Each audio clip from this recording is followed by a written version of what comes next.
Haleluya, shalom Bapak Ibu. Kita bersyukur kita ada hari ini. Kita percaya semua karena kebaikan Tuhan dalam kehidupan kita. Dan kita bersyukur kalau hari ini kita boleh beribadah di gedung yang baru. Kita percaya semua karena penyertaan Tuhan bagi gerejanya. Amin. Mari Bapak Ibu kita masuk ke dalam hadirat Tuhan. Mari kita siapkan hati kita sebelum kita menyembah Tuhan. Mari terlebih dahulu kita mau mengakui setiap kesalahan dan pelanggaran kita.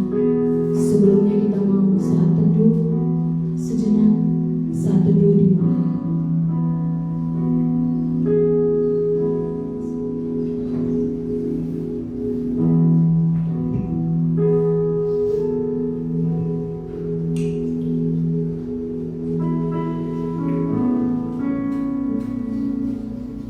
Ayat firman Tuhan hari ini diambil dari Filipi 4 ayat 4 sampai 7. Bersukacitalah senantiasa dalam Tuhan.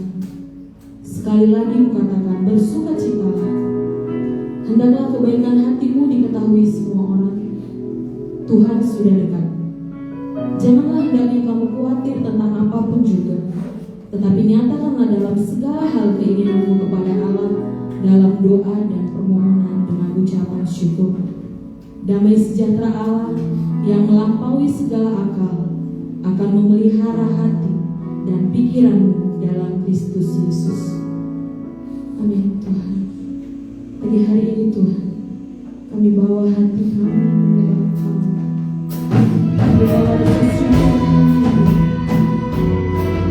Kami bersyukur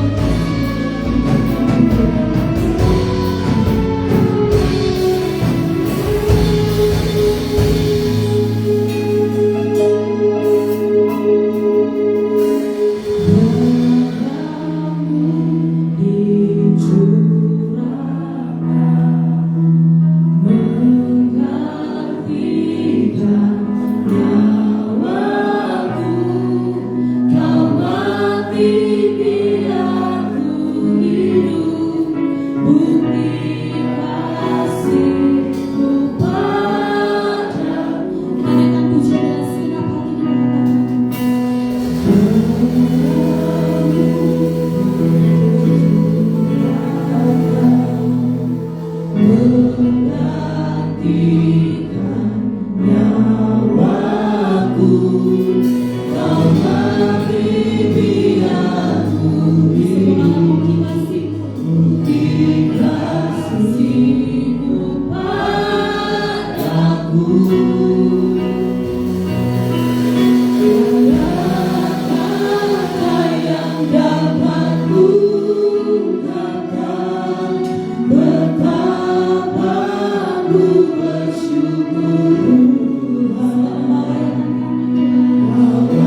Haleluya.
Sebelum duduk kembali, mari sangat dengan lembut dan amat katakan, tetap bersukacita, menarilah dengan Tuhan. Silakan duduk kembali Bapak. Kami bersyukur Tuhan, semuanya berkat kemuliaan Tuhan. Di dalam badai kami tetap bersukacita, karena kami punya Tuhan yang hebat, Tuhan yang kuat, Tuhan yang peduli. Terima kasih Tuhan, karena kami membalas kebaikan Tuhan dalam kehidupan kami.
Kasih dan sayangmu sumber kekuatan bagiku.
Beriku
Coba Bapak Ibu bangkit berdiri.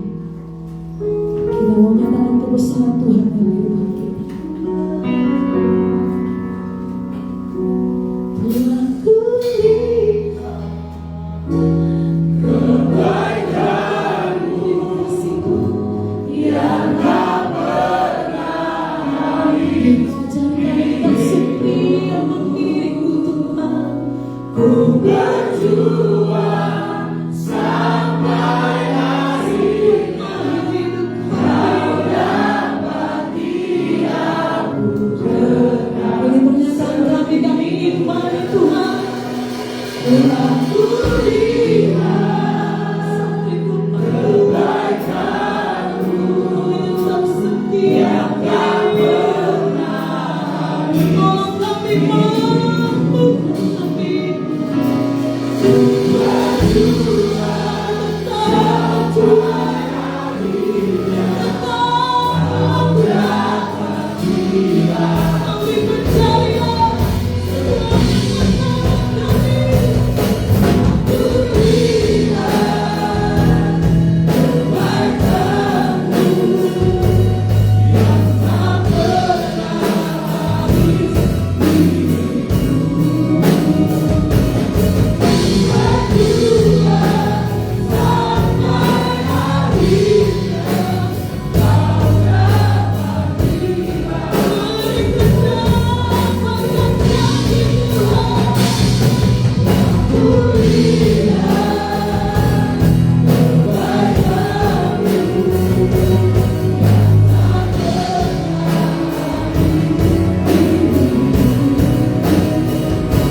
kami bersyukur semua pada hari ini atas hari yang baru Kau berikan bagi kami, dan juga atas tempat ibadah yang baru yang Tuhan izinkan kami tempati. Kami pakai untuk bisa ibadah bersama di tempat ini. Semua atas berkat kemurahan Tuhan dalam hidup kami. Berkatilah sehingga kami tetap bisa berfokus pada Engkau sang pemberi berkat itu. Kami tidak terlena dengan berkat yang Tuhan berikan, tapi kami mau terus mengejar Tuhan dalam hidup kami. Terima kasih Tuhan. Terima kasih Bapa. Tuhan, sebentar lagi kami akan mendengarkan kebenaran daripada firman-Mu. Biarlah Tuhan berbicara pada setiap kami, pakai hamba yang menyampaikan berita kebenaran firman. Biarlah firman yang murni dan firman yang benar yang disampaikan pada hari ini, dan biarlah firman itu dapat membangun jiwa kami, berguna bagi roh kami, menjadikan kami Kristen yang dewasa, tidak sama seperti sebelum kami datang dari tempat ini Tuhan. Ampuni setiap pelanggaran dan dosa kami Tuhan.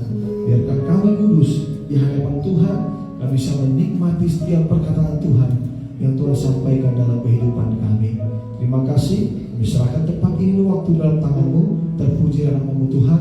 Dalam nama Tuhan Yesus Kristus kami berdoa dan bersyukur. Semua yang siap melakukan firman sama-sama katakan amin. Amin. Shalom.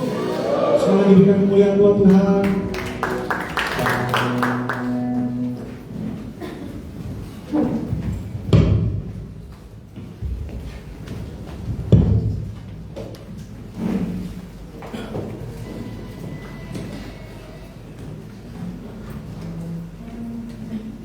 Siapa yang bersukacita pada hari ini boleh lambaikan tangan.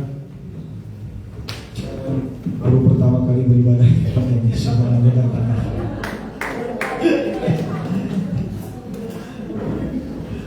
Ya, saya juga pertama Bu, Pak di tempat ini. Ya saudara sekalian, ya kok jadi banyak ya?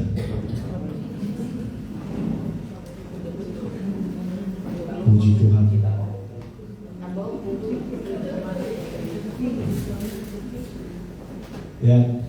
Ya puji Tuhan, dan secara khusus terima kasih untuk Opu dan rombongan dari Kota Pinang, JKI Harvest Kota Pinang, ada Pak Funding, ada Bu Funding yang bersama-sama dengan kita hari ini. Kita kasih aplaus dulu. Saudara sekalian, ya siapa yang kemarin berdoa minta supaya ruangannya dilebarkan? Ya, enggak Pak, dalam hati aja. Yang kalau angkat pujian itu tangannya takut-takut sana kemari gitu ya. Siapa yang juga agak kesulitan gara-gara ibadah 2 kali ibadah, ya kan? Mesti bangun pagi. Kemudian apa lagi? Siapa yang mungkin berdoa supaya tamborin bisa, anak-anak gadis tamborin bisa melayani, ya. Siapa lagi? Apalagi yang berdoa mungkin supaya kalau ada yang rencana menikah mungkin supaya agak lebih luas sedikit gedungnya. Siapa yang berdoa itu? Ya, Tuhan jawab doa saudara. Baik saudara sekalian, hari ini seperti yang saudara bisa lihat di dalam flyer, tema kita adalah menari di tengah badai. Apa? Menari di tengah badai.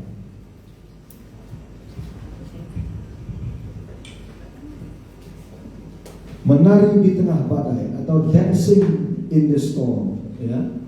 Dancing in the storm. Mana lebih enak? Yang ini? Apa ya? Mikrofon kamu dan ini. Enak Pak? Mungkin perlu diapain sedikit saja. Baik, saudara sekalian, kita baca kebenaran firman Tuhan di dalam Habakuk 3 ayat 17 sampai 18.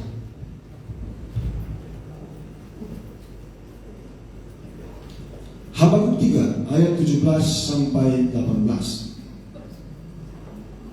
Ya, dengan suara yang kuat kita baca bersama 3-2. Ya.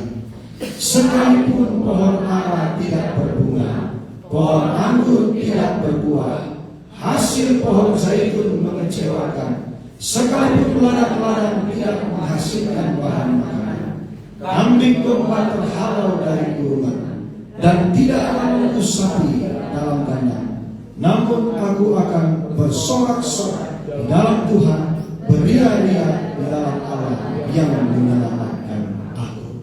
Saudara sekalian, ini adalah suatu statement yang luar biasa dari Nabi Habakuk. Ya, pada saat itu dia menceritakan apa yang terjadi pada bangsa Israel pada saat itu yang sedang mau kita petik pelajaran pada hari ini. Bagaimana kehidupan orang Kristen memang tidak akan mungkin terlepas dari badai, dari tantangan, dari kesulitan. Itu akan kita pelajari. Yang pertama saudara sekalian, di dalam iman Kristen kita harus menyadari bahwa penderitaan dalam hidup bukan sesuatu yang memalukan. Amin. penderitaan dalam hidup bukan sesuatu yang memalukan.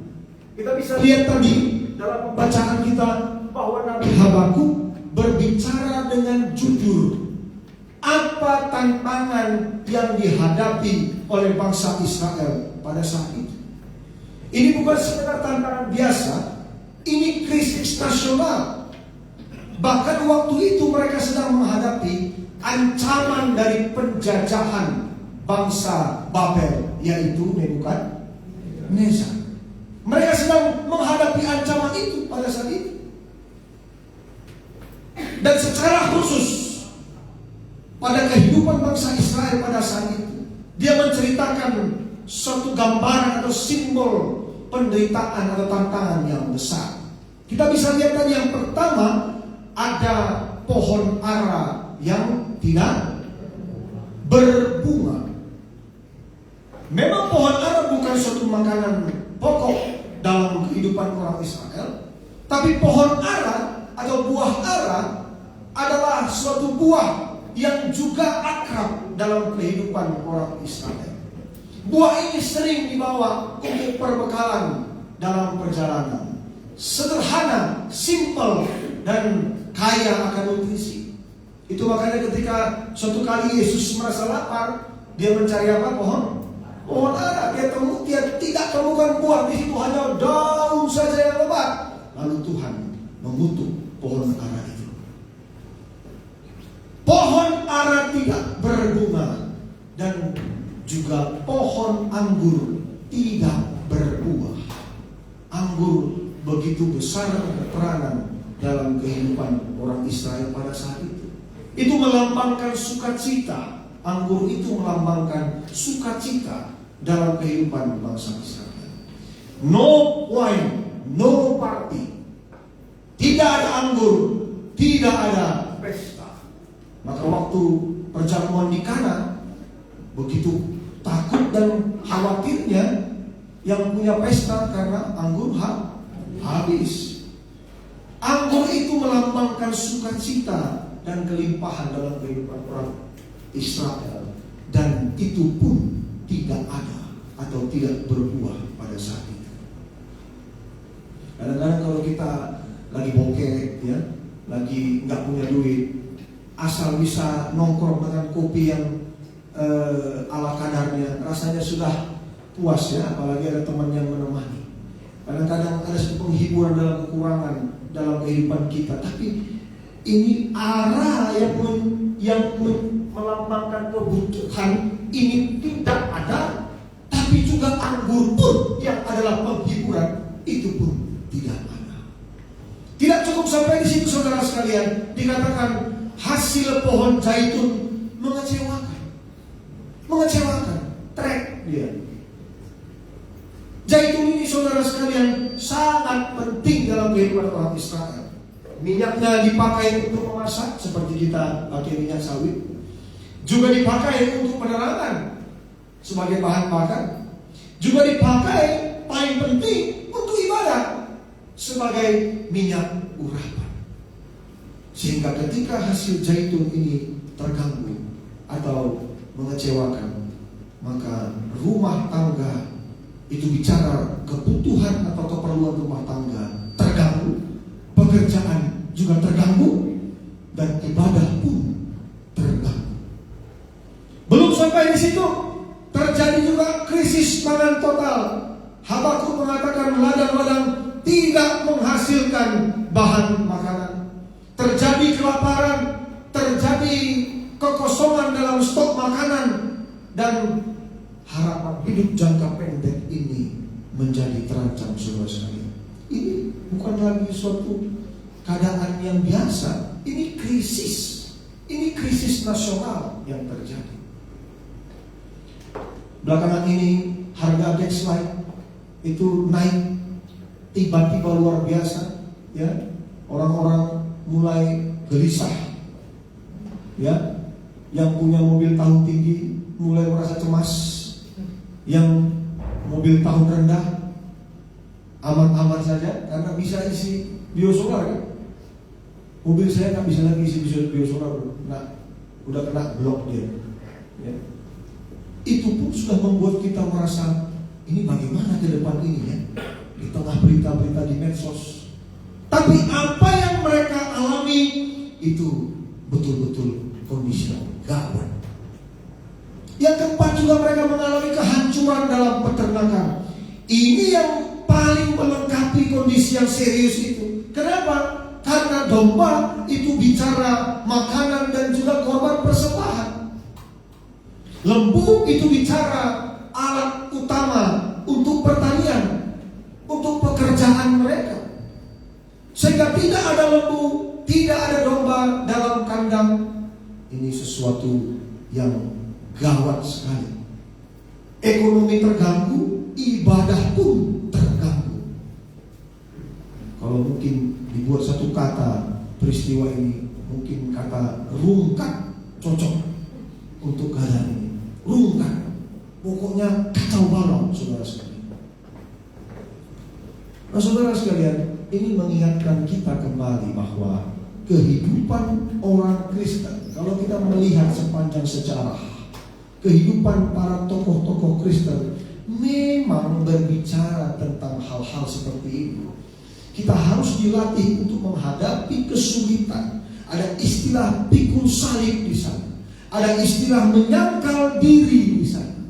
Ada tekanan demi tekanan dalam kehidupan gereja mula-mula di sana. Semua tokoh-tokoh Alkitab, begitu mereka dipanggil Tuhan, masalah menanti mereka. Daud sebelum dipanggil Tuhan tidak diceritakan dia ada masalah. Tapi begitu Tuhan panggil dia, banyak masalah terjadi dalam hidupnya. Begitu juga dengan Daniel, begitu juga dengan para nabi, dan juga seluruh para rasul, saudara sekalian. Tapi anehnya, hari-hari ini banyak orang Kristen merasa bahwa kehidupan Kristen itu semestinya kehidupan yang penuh dengan kenyamanan, penuh dengan berkat-berkat materi, penuh dengan mukjizat, penuh dengan kesembuhan, promosi jabatan, usaha yang mesti berhasil. Dan celakanya gereja banyak mengajarkan ini, sehingga dia berupaya untuk menarik orang datang ke dalam gereja dengan suatu janji-janji bohong yang tidak bersumber dari firman Tuhan. Dan ini menyebabkan terjadinya kekristenan yang kerdil atau stunting. Ini bukan cuma badan aja stunting, kekristenan juga ada yang stunting. Saudara sekalian, kita tidak menolak atau anti mukjizat. Saya tidak anti berkat. Tapi yang penting adalah fokus kita bukan di situ. Karena pada kenyataannya, pada realitanya, berkat dan juga tantangan itu jalan beriringan dalam kehidupan kekristenan. Tuhan memelihara kita bukan hanya lewat berkat, bukan hanya lewat mukjizat, tapi dia juga pelihara kita lewat masalah dan badai yang boleh hadir dalam kehidupan kita. Amin.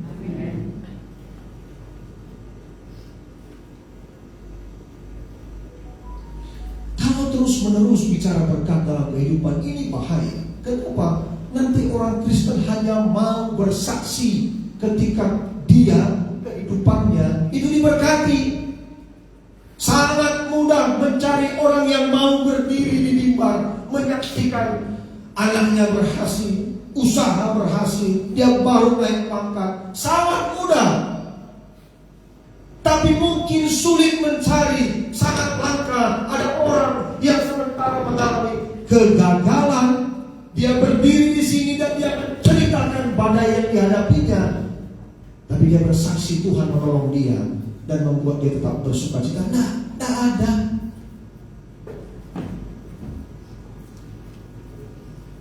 Dan ini membuat akhirnya orang-orang yang kehidupannya dia merasa tidak sama dengan orang lain, yang penuh dengan berkat dan mukjizat. Dia pikir hidupnya dia tidak dikasihi Tuhan. Ini yang jadi masalah. Menjadi malu, menarik diri, minder, tidak mau gabung dengan komunitas karena dia merasa, oh aku lain sendiri. Ini bahayanya. Dan jauh lebih bahaya lagi, ada orang Kristen yang pura-pura bahagia. Pernah jumpa orang pura-pura bahagia? Banyaknya masalahnya, cuma karena dia merasa bahwa masalah itu memalukan dan aib, ditutupinya. Gagal dia usahanya, dibilang Tuhan berkati, usaha saya berhasil, ayo makan, ditraktir dia makan, padahal ngutangnya dia supaya nampak keren aja. Ini gawat. Ini gawat. Menjadi Kristen penipu. Dan ini harus dikoreksi.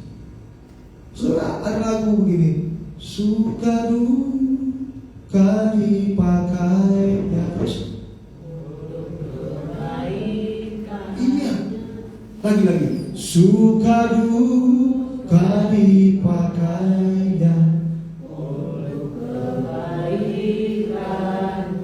Salahkah lirik yang saya sebutkan? Apakah liriknya suka-suka? Bukan. Suka dan duka. Bukan cuma suka, tapi juga duka dipakainya untuk kebaikan kita. Roma 8 ayat 28 itu berkata, segala sesuatu Allah bekerja di situ untuk kebaikan. Di situ tidak ada disebut hanya yang sukacita saja, bukan. Segala sesuatu. Maka ini menyebabkan kita harus membiasakan diri supaya apapun yang terjadi saat ini dalam hidup, itu kita harus berani untuk jujur bahwa itu memang Tuhan izinkan terjadi. Saudara, kalau mau jadi pelaut lalu minta supaya tidak kena badai, itu bodoh namanya. Tidak mungkin, pasti ketemu badai. Tidak mungkin kan? Mau bayangkan Opung, saya yang tahu macam mana kondisi lututnya itu.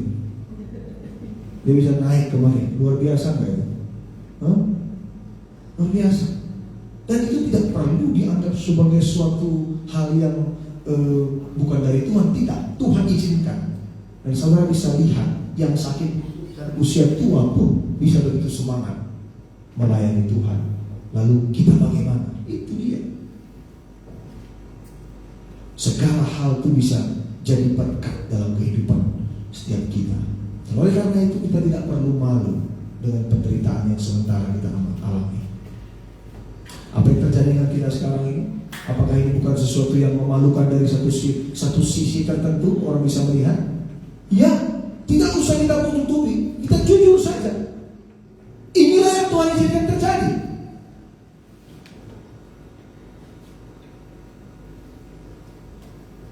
Yang kedua, penderitaan tidak boleh menjadi sesuatu yang memalukan dalam kehidupan orang Kristen.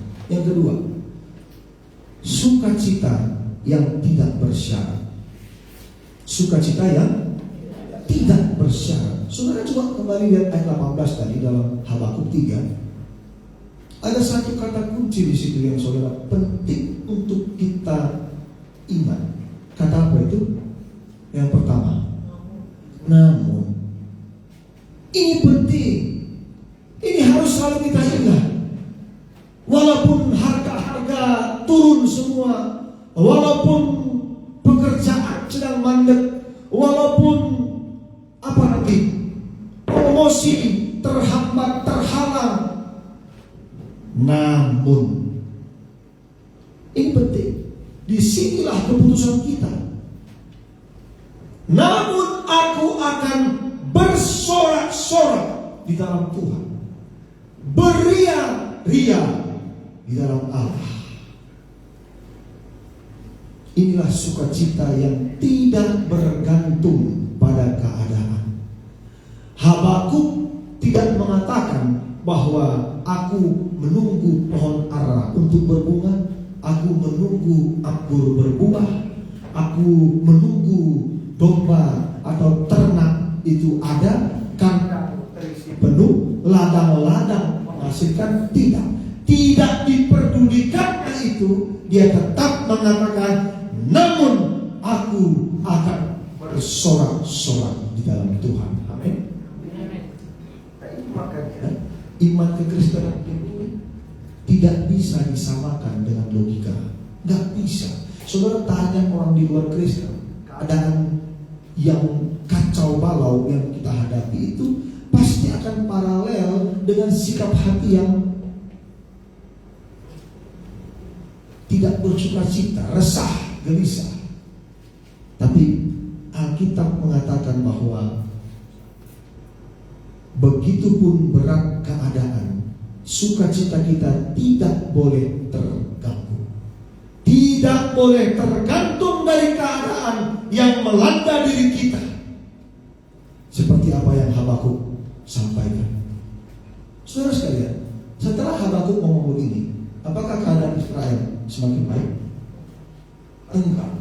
5 tahun kemudian datang bangsa Babel menghancurkan Israel dan meratakan Yerusalem sampai bait Allah yang dibangun Salomo itu rata sama tanah. Setelah pun Habakuk menyampaikan ini, bukannya yang baik yang datang, tapi justru suatu keadaan berat. Dan disitulah orang Israel pertama sekali diserak-serakkan kemana-mana. Ini kondisi bangsa Israel pecah dua ya, kerajaan utara dan kerajaan selatan. Yang dibahas ini kerajaan selatan. Saat ayat ini, saat Habakuk menyampaikan ini, kerajaan utara udah duluan kena basmi sama kerajaan Asyur. Nah 5 tahun kemudian baru mereka kena hajar sama Babel. Dan saudara sekalian, sukacita yang ditunjukkan oleh Habakuk di sini itu tak main-main. Bukan cuma sekedar sukacita, tapi dia sebut apa? Bersorak-sorak dan beria-ria. Wow, ini luar biasa sekali. Jadi ini tidak tanggung-tanggung. Ini serius ini sukacitanya. Nah kalau begitu, kenapa dia bisa bersukacita? Kita lihat apa alasannya saudara sekalian. Fokus daripada sukacita Habakuk bukan hasil panen, bukan kekayaan, bukan situasi, tapi apa? Tuhan. Kupikir diminta di rumahnya kita hampir jatuh. Fokus daripada sorak-sorak daripada Habakuk bukan hasil panen, tapi Tuhan. Pengenalan akan Tuhan atau pengenalan akan Allah, itulah alasan dia bersukacita. Jadi saudara sekalian, sukacita itu bukan seperti AC ini yang atur sama remote, tidak. Sukacita itu kita tetapkan. Saya menetapkan diri saya untuk bersukacita, titik. Bersukacita karena Tuhan, sehingga apapun yang terjadi di depan mata kita itu tidak boleh mengubah sukacita itu. Dan sukacita yang karena Tuhan ini tidak swing dia, tidak naik turun dia. Dia konstan dari waktu ke waktu. Amin. Jadi gak pakai but-butan dia. Saudara, ini penting. Kenapa? Karena seluruh tokoh di Alkitab itu menyatakan sukacita karena pengenalan mereka akan Allah. Saudara, coba kita lihat baca Yohanes 8:56. Coba buka Yohanes 8 ayat 56. Coba kita baca sama-sama. 3, 2, iya. Abraham bapamu bersukacita bahwa ia akan melihat hariku, dan ia telah melihatnya, dan ia bersukacita. Jadi Abraham itu bersukacita itu secara besar itu karena dia melihat Kristus. Tentu dia tidak tahu namanya Yesus kan. Dia tahu bahwa suatu kali nanti bahwa Allah akan turun tangan tentang dosa dunia ini. dan dia akan jadikan keturunanku menjadi berkat bagi seluruh bangsa. Dia tahu itu, tapi dia masih melihat sama-sama. Begitupun seluruh nabi di perjanjian lama lihatnya sama-sama. Yesaya lihat akan ada seorang anak, seorang putra. Dia lambang pemerintahan ada di atas bahunya. Namanya akan disebut penasihat ajaib, Bapa yang kekal, Raja damai. Tapi dia hanya lihat samar-samar. Ada yang mendapat penglihatan bahwa akan lahir di Bethlehem, akan begini, akan begitu, dan mereka semua melihat yang sama-sama itu begitu bersukacita. Maka harusnya kita yang sudah melihat jelas harus lebih daripada bersorak-sorak dong. Harus lebih daripada beriak-riak. Amin. Kita sudah melihat dengan jelas melalui firman Tuhan siapa-siapa yang dilihat secara samar-samar oleh seluruh nabi di perjanjian lama itu. Dan dia cuma lihat dalam penglihatan, ada anak manusia dia lihat. Sadrak, Mesak, Abednego juga hanya lihat di dalam perapian yang menyala-nyala. Tapi kita melihat dia dengan jelas dari apa yang Alkitab katakan tentang Kristus. Jadi bagi kita, Yesus Kristus inilah realita Allah yang dapat kita lihat. Makanya kalau ada ajaran yang Yahweh itu harus Yahweh gitu, jangan, nggak boleh panggil dengan Allah, nggak boleh, harus Yahweh, harus kalau mau panggil ini ya panggil Elohim gitu ya. Itu sebenarnya agak aneh juga menurut saya. Kenapa? Nggak salah sih panggil Yahweh, terserah, nggak salah panggil Elohim. Tapi kalau dia mengatakan salah panggil Allah, nah itu kelihatannya kurang pas. Karena Yahweh itu kan nama yang ada di perjanjian lama, di mana orang belum melihat realita. Bagi kita yang nyata adalah Yesus Kristus, Allah yang mengambil rupa manusia. Jadi apapun mau pakai ya terserah, gak ada masalah.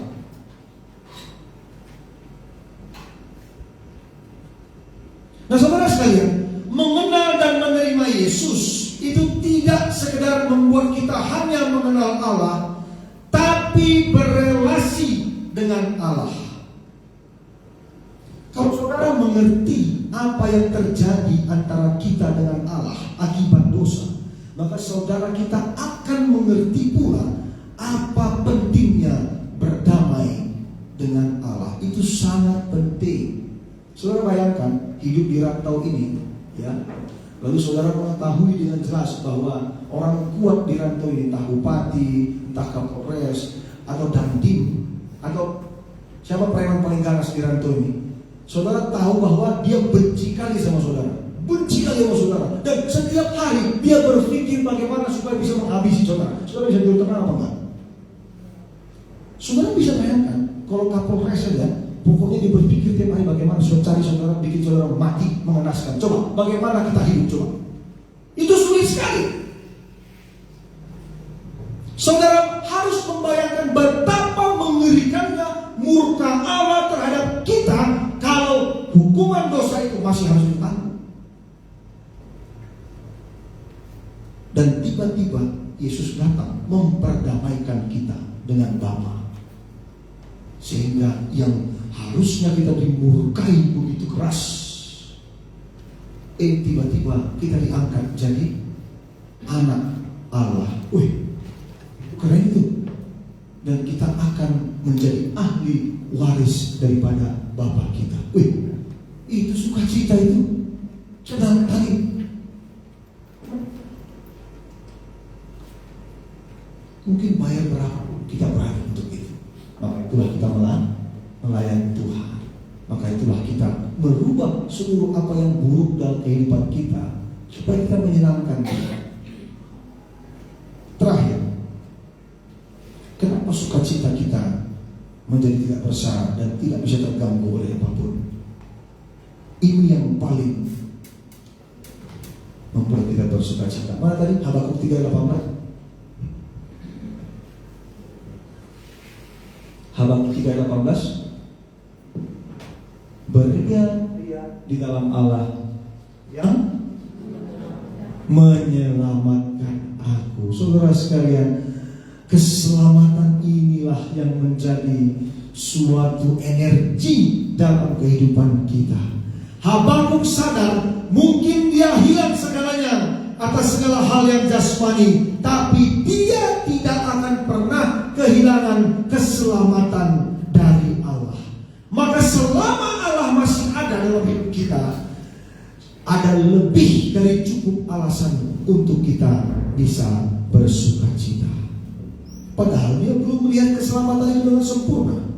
Beda sama kita.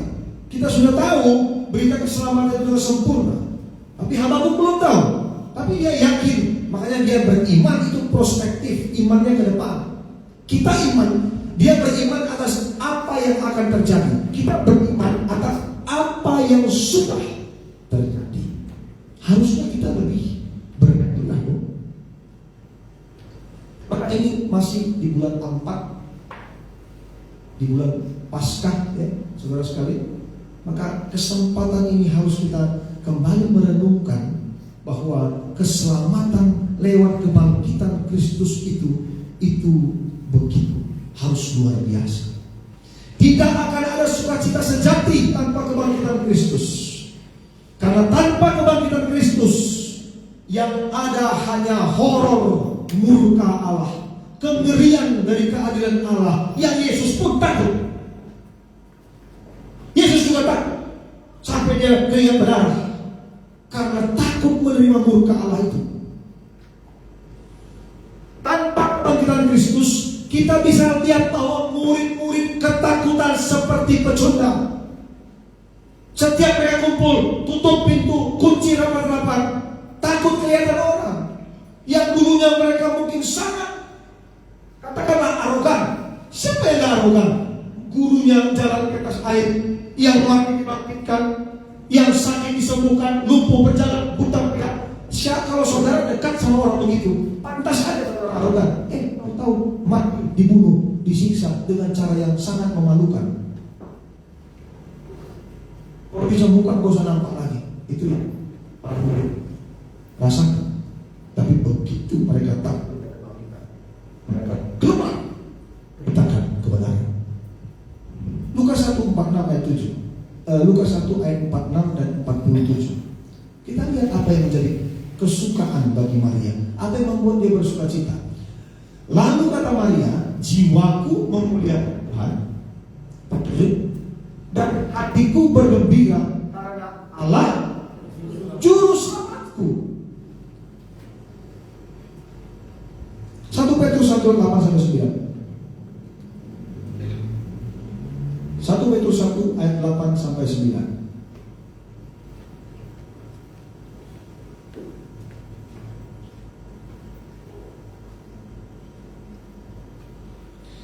Sekalipun kamu belum pernah melihat dia, namun kamu mengasihinya. Kamu percaya kepada dia sekalipun kamu sekarang tidak melihatnya. Kamu bergembira karena sukacita yang mulia dan yang tidak terkatakan. 9.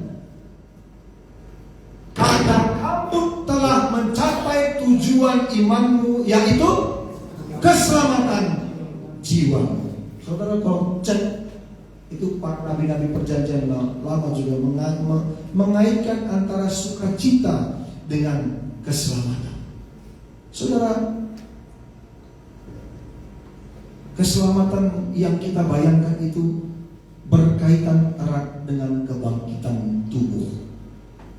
Kebangkitan daripada tubuh kita ketika kita nanti bertemu dengan Yesus di akhir zaman. Kebangkitan itu yang unik di dalam kekristenan. Kebangkitan itu yang tidak ada di dalam ajaran agama manapun. Tidak ada di dalam kepercayaan manapun, saudara sekalian. Kalaupun ada, itu namanya, saudara mungkin tahu, reinkarnasi.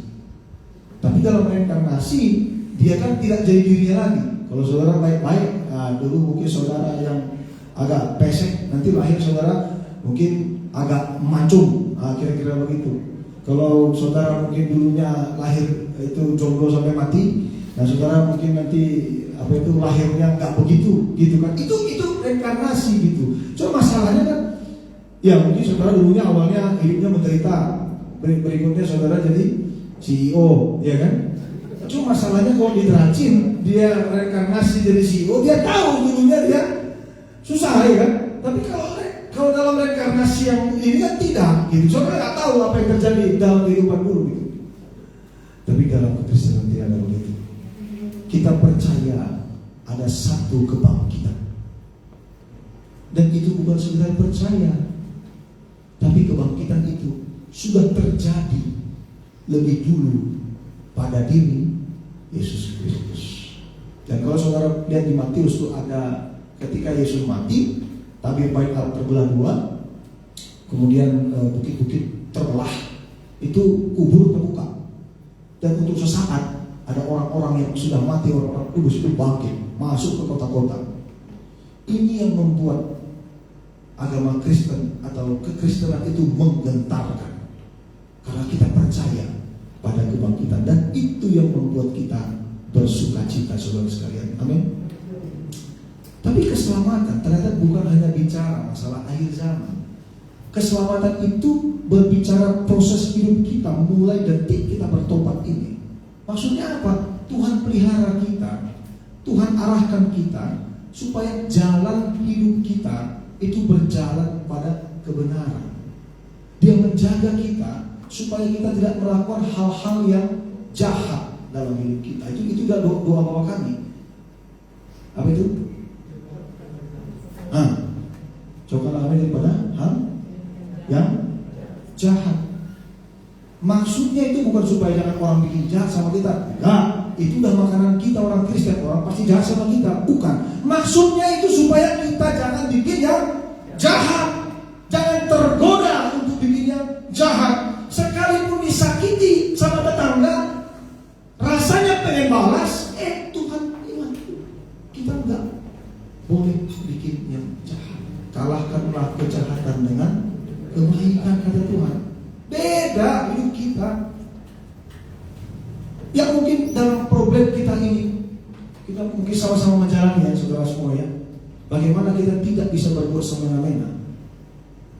Rasa dalam pikiran ini kalau bisa langsung gitu aja, gitu, sekali, tapi nggak bisa ya. Kita harus berjalan bagaimana supaya Tuhan bikin yang salah gitu. Harus benar minta tolong Pak Gamdan, harus benar, nggak bisa semena-mena gitu. Sampai pada akhirnya terus Tuhan pelihara bagaimana kita harus bicara, bertindak dan lain sebagainya. Itu produk dari keselamatan, saudara sekalian. Kalau saudara bingung, kok aku nggak bisa jalan lagi ya? Dulu aku garang kali, sedikit, sikat. Tapi sekarang kok kayaknya nggak bisa ya? Nah itu produk dari keselamatan. Saudara dulu kerja curang, sekarang kok kayaknya nggak bisa curang ya? Saudara dulu, pokoknya kalau nggak terlambat tuh nggak enak lah kerja gitu ya, harus terlambat gitu. Nah, tapi ini kok nggak bisa lagi, pengennya on time ya gitu. Nah, itu produk dari keselamatan. Jiwa saudara dipelihara kesehatannya. Saudara, itu yang luar biasa di dalam Tuhan. Amin. Jadi kita di dalam kesulitan, di dalam badai, itu kita bisa menari. Maka kita bilang Tuhan menetapkan apa? Langkah-langkah orang yang hidupnya berkenan kepadanya. Maka bagaimana supaya saudara hidup benar? Saudara harus berkenan kepada Tuhan. Supaya apa? Tuhan yang tetapkan langkah-langkah saudara. Jadi kalau begitu, kita sudah mengerti bahwa badai pasti ada dalam kehidupan kita. Tapi pengenalan akan Allah dan keselamatan dari Allah membuat kita bisa menari di tengah badai. Ada satu persembahan yang akan dibawakan oleh Raja Wali. Saya undang Raja Wali untuk maju ke depan semua. Silakan. Ayo Raja Wali.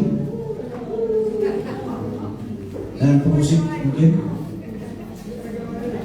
Ayo, Bang Beng, ikut.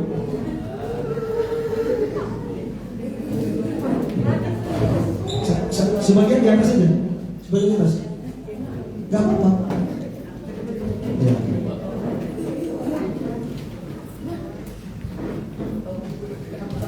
Sini, naik aja, naik kok nih. Naik. Iya, oke. Yes.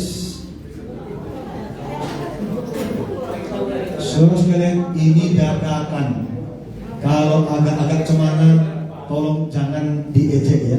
Pak Kamden nggak mau ikut? Nanti di videonya nyesel loh, nggak ada. Siapa lagi? Hah? Itu Pak Sam, ikut.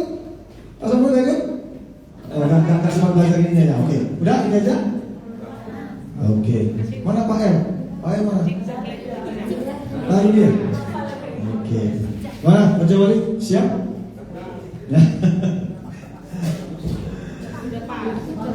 Loh, drumnya mana drum?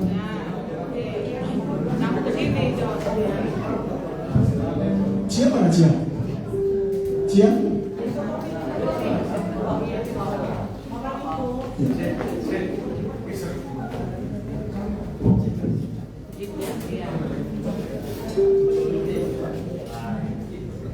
Oke.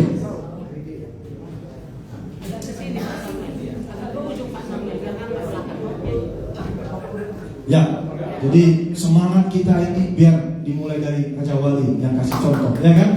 Yang posisi dulu yang Tuhan. Ya.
Yang bagian terakhir lupa dilatih. Tapi gimana? Mantap ya, semangat. Bawa Raja Wali ya. Ya, saudara sekalian, Kita sudah mendengar firman Tuhan. Jadi mulai ini kita merubah persepsi kita tentang kehidupan ini. Kalau sedang ada badai, jangan takut, jangan malu. Gak apa-apa, saksikan saja bagaimana Tuhan bisa menyertai kita sehingga kita bisa menari di tengah badai. Amin. Puji nama Tuhan. Kita tunduk kepala, kita berdoa.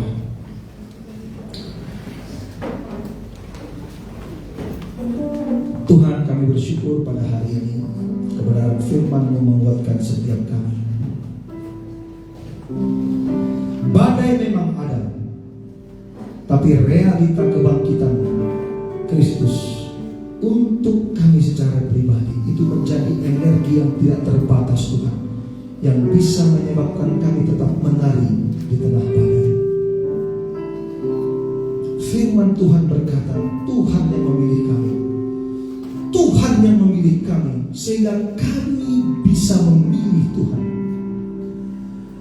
Di situ kami merasa sangat terharu. Siapakah kami ini, Tuhan, yang menjadi pilihan-Mu? Begitu besar kasih-Mu dalam kehidupan kami, Tuhan. Biarlah iman kami terus bertumbuh dari hari ke hari di dalam pengenalan akan Tuhan, dan juga di dalam keselamatan yang Tuhan anugerahkan bagi kami. Hamba berdoa untuk setiap kami yang ada di tempat ini. Biarlah Tuhan Roh Kudus terus memelihara firman ini, sehingga kami betul-betul menjadi orang yang berbeda, dan orang melihat terang Kristus bersinar dalam hidup kami. Terima kasih ya Tuhan. Terpujilah nama-Mu mulai dari hari ini sampai selama-lamanya. Di dalam nama Tuhan Yesus Kristus kami berdoa dan bersyukur. Semua diberkati, sama-sama katakan amin.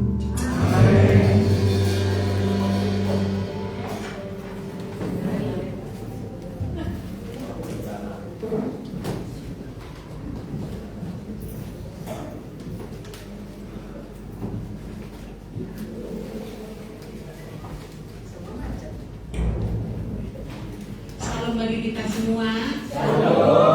Bagaimana rasanya dengan gedung baru? Bersuka cita ya. Syukur kita telah mendengarkan firman Tuhan pada siang hari ini, dan kita semua diberkati. Terima kasih untuk hambanya Bapak Panitua, Bapak Dr. Guntur Binti. Kiranya Tuhan semakin memberkati pelayanan Bapak dimanapun berada, menjadi berkat dan menjadi berdampak bagi semua orang. Dan terima kasih untuk seluruh jemaat yang baru pertama kali pastinya beribadah di tempat kita ini. Semua ya kan, kita mengucapkan terima kasih dan selamat datang untuk semua jemaat. Tuhan Yesus memberkati. Pengumuman kita sepanjang minggu ini: pertama, ibadah keluarga Kamis tanggal 30 April jam 7 malam di rumah keluarga Bapak Denny sendiri di Jalan Kapten Kadean. Kemudian ibadah doa Sabtu 2 Mei jam setengah 4 sore di gereja kita di Jalan Kota Pinang. Kemudian ibadah Gismo Sabtu 2 Mei jam 6 sore di gereja kita juga sebagai tuan rumah Novel Pakpahan di Jalan Kota Pinang. Kemudian ibadah Minggu sekaligus perjamuan kudus kita yang pertama kali tanggal 3 Mei jam 10 WIB di gereja kita di Jalan Kota Pinang, Rangka Prapat. Kemudian ibadah sekolah minggu juga jam 10 pagi di gereja kita. Untuk mendukung pembangunan dan kebutuhan pelayanan, mari kita bersama-sama saling mendukung di dalam doa, dana, dan daya. Untuk itu jemaat dapat memberikan lewat transfer ke rekening yang tertera di amplop persembahan. Kemudian untuk laporan keuangan kita per tanggal 18 April sisa kas kita berjumlah Rp83.769. Kemudian total pemasukan kita Rp5.053.000. Dan untuk pengeluaran kita pada minggu ini sebanyak Rp22.750. Dan sisa kas kita sampai tanggal 25 April berjumlah Rp1.129.269. Mari kita dukung terus pembangunan gereja, baik dalam doa, daya, dan dana lewat dana yang dapat bertransfer ke rekening yang tertera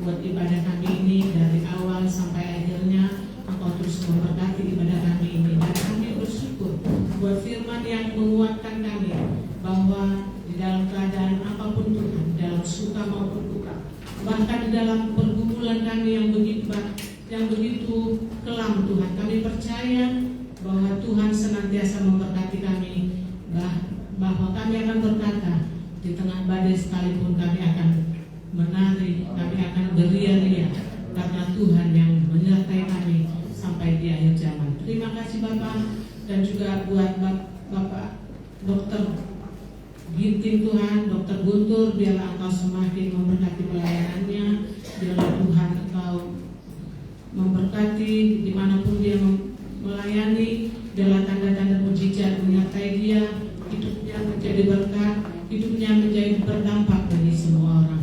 Biar nama Tuhan dipermuliakan lewat kehidupan hamba-Mu. Terima kasih Bapak yang baik, biarlah juga sebentar kami seluruh umat-Mu akan memberikan persembahan, biarlah kami memberikan yang terbaik untuk persediaan di gereja-Mu, bahkan untuk memperluas kerajaan-Mu di tengah-tengah bumi ini. Terima kasih Bapak yang baik, kami akan memberikan yang terbaik, biarlah kiranya kasih Tuhan yang memberikan kami anugerah-Mu. Terima kasih Bapak yang baik, dalam nama Tuhan Yesus Kristus kami berdoa dan mengucap syukur. Amin.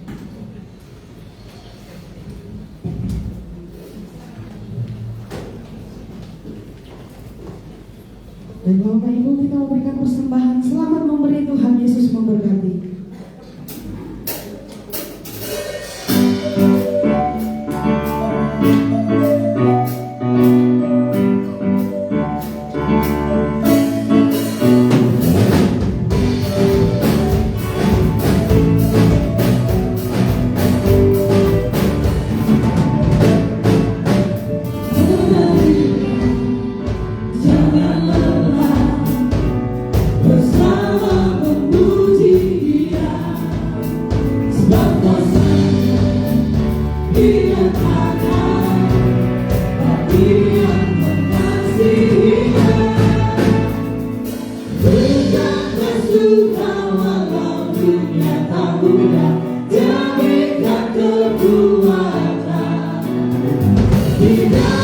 Tuhan, aku tak berkata, yang tak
pekerjaan yang kami nikmati ini Tuhan, tambahkan Tuhan yang terbaik bagi kami semua Bapa, dan kesempatan untuk beribadah di tempat ini Bapa.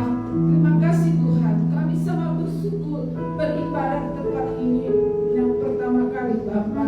Biarlah Engkau hadir di tengah-tengah kami ini Bapa, biarlah Engkau menguasai tempat ini dan hati kami semua Bapa. Terima kasih Yesus, kami memohon kekuatan untuk hidup kami sesuai dengan firman-Mu, sesuai dengan kebenaran yang Tuhan berikan kepada kami Bapa. Terima kasih Yesus, terima kasih Bapa. Dan kami mau berdoa untuk bangsa dan negara kami ini Bapa. Tuhan, biarlah Engkau yang memimpin kami bangsa ini Tuhan, agar bijaksana dan takut akan Tuhan Bapa, agar kebenaran itu ada di dalam hatinya mereka Bapa, agar keadilan itu ada di dalam kehidupan mereka Bapa, untuk kesejahteraan masyarakat Indonesia ini Bapa, agar semakin kesejahteraan masyarakat Indonesia seluruhnya dari Sabang sampai Merauke Bapa, ada yang terbaik Kau berikan Bapa. Terima kasih Bapa, terima kasih Yesus. Dan juga Tuhan kami berdoa untuk politik, ekonomi, sosial agar tetap kondisi Tuhan. Berkati semua Tuhan, dan perdamaian dunia dan perlindungan bagi umat Tuhan di daerah-daerah konflik Bapa. Terima kasih Yesus, terima kasih Bapa. Jauhkan dari hati mereka hati yang kejahatan Bapa. Tuhan, jauhkan dari narkoba Tuhan untuk Indonesia ini, untuk seluruh dunia ini Tuhan. Baik Bapa teroris Bapa, baik dalam hati korupsi Tuhan, jauhkan dari hati mereka Bapa. Biar Tuhan kami bisa menikmati kesejahteraan yang ada di Indonesia ini Tuhan, bisa menjadi pedoman Tuhan dalam kehidupan masyarakat yang ada di Indonesia ini Bapa. Terima kasih Yesus, terima kasih Bapa yang baik. Dan kami juga mau berdoa untuk jemaat dan pelayan gereja di tempat ini. Berkati jemaat di tempat ini Bapa, berkati apapun pekerjaan yang Kau berikan bagi kami semua Tuhan. Biarlah Engkau memberkatinya Bapa, sepenuh dengan kehendak Tuhan Bapa. Dan juga kami mau mendoakan hamba-hamba Tuhan Yesus, Engkau memberkati hamba-Mu Tuhan Yesus. Baru pertama kali tempat ini Tuhan Kau telah memberikan taburan firman Tuhan yang melalui hamba-Mu Dr. Titik. Bapa, Engkau berkati keluarga ini Tuhan, Kau menjagai dan lindungi mereka Bapa. Pakai mereka Tuhan luar biasa Bapa. Dan juga dalam pekerjaan mereka Tuhan, berkati Bapa. Berkati majelis semua dan pelayan yang ada di tempat ini Tuhan. Hanya Kau tempat perlindungan kami. Biarlah Roh-Mu yang mengajari kami semua Tuhan, supaya nama Tuhan dimuliakan Bapa.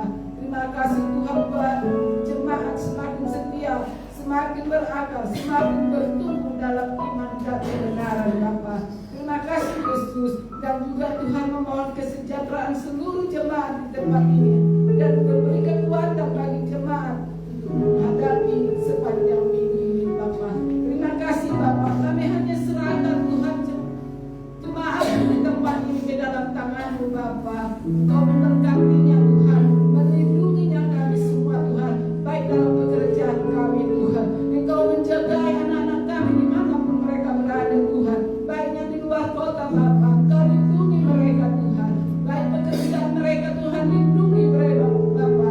Kau berikan yang terbaik bagi mereka Bapa. Beri kepintaran Tuhan, hikmat bijaksana yang dari Tuhan Bapa. Terima kasih Tuhan Yesus, terima kasih Bapa yang baik. Terpujilah Engkau Bapa, Engkau sampai selama-lamanya. Haleluya, amin. Mari kita berdoa yang diajarkan Tuhan Yesus bagi kita semua. Doa Bapa kami. Bapa kami yang di surga, kuduskanlah nama-Mu, datanglah kerajaan-Mu, jadilah kehendak-Mu di bumi seperti di surga. Berikanlah kami hari ini makanan kami yang secukupnya, dan ampunilah kami kesalahan kami, seperti kami juga mengampuni orang kesalahan kami, dan jangan bawa kami ke dalam pencobaan, tetapi lepaskanlah kami dari yang jahat. Karena Kau yang berkuasa, dan kuasa, dan kemuliaan sampai selama-lamanya. Saudara sekalian, mari kita angkat tangan kita. Terima berkat dari Tuhan. Tuhan Allah, terimalah berkat dari Tuhan, anugerah yang besar yang berlimpah-limpah daripada Bapa Surgawi, cinta kasih yang sempurna Tuhan kita Yesus Kristus yang mencurahkan darahnya untuk memperdamaikan kita dengan Bapa. Kita persekutuan dengan kuasa Roh Kudus. Itulah yang menyertai kita, yang menuntun kita dan menghibur kita, yang membuat kita menari di tengah-tengah badai. Mulai dari hari ini, besok bahkan selama-lamanya, dalam nama Tuhan Yesus Kristus kita berdoa bersyukur. Amin.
Nanti kita tunggu, nanti kita ada fellowship bersama di bawah sambil menunggu bagian konsumsi untuk persiapkan semua. Kami minta waktunya sebentar.